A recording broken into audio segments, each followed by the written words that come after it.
কি হলো, চুল দাড়ি কালো করছো কেন? বিয়ে করতে যাব। 52 বছর বয়সে কেউ মেয়ে দেবে তোমাকে? চুল দাড়ি কালো করে নিলে থোড়ি বুঝতে পারবে আমার 52 বছর বয়স। তাহলে আমি বাপের বাড়ি চলে যাচ্ছি। যাও, তোমাকে আর দরকার নেই। ময়না, তোর জন্য একটা ছেলে দেখেছি। ছেলের বয়স কত?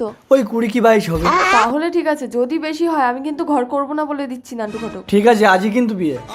কি গো, আমি কিন্তু সত্যি সত্যি চলে যাচ্ছি। আচ্ছা, একটা কথা তুমি কতবার বলবে বলো তো? যাও না। আমাকে আনতে গেলেও কিন্তু আসবো না। দরকার নেই, আমি নতুন বউ নিয়ে ঘর করব। আর নতুন বউ এসে যদি দেখে তোমার চুল দাড়ি পাকা, তাহলে কিন্তু মুখে মুতে দিয়ে পালাবে। জানতেই দেবো না, আমি প্রতিদিন ভোরে ভোরে উঠে কালো করে নেবো। আর যদিও রাতে দেখে নেয়। এই যাও তো যাও, সবসময় অমঙ্গলে কথা বলে। আর তোমার চুলদারি কালো করতে করতে লগ্ন তো পেরিয়ে গেল, তাড়াতাড়ি চলো।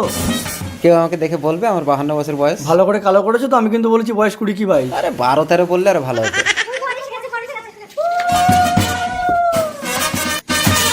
তোলো তোলো মালাটা তোলো। আরে আমার গলায় দিচ্ছিস কেন? বরের গলায় দি।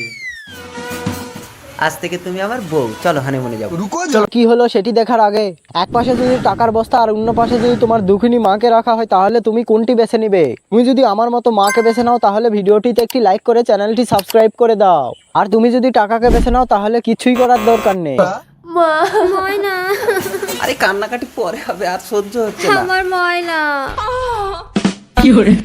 আরে পালাচ্ছে কেন? দাঁড়াও। হারামজাদা ঘটক, তুমি আমাকে বুড়ো ছেলে দেখে বিয়ে দিয়েছো? আরে বুড়ো না, চুলদারি তো সব কালো। চুলদারি কালো না? আরে কি হলো, পালালো তো। তোমাকে বললাম ভালো করে কালো করতে, তুমি শুধু উপরটা কালো করছো, নিচটাও তো করতে পারতে। আমার টাকা ফেরত দাও। আমি জানি না দাদা, টাকা ফেরত দিতে পারবো না।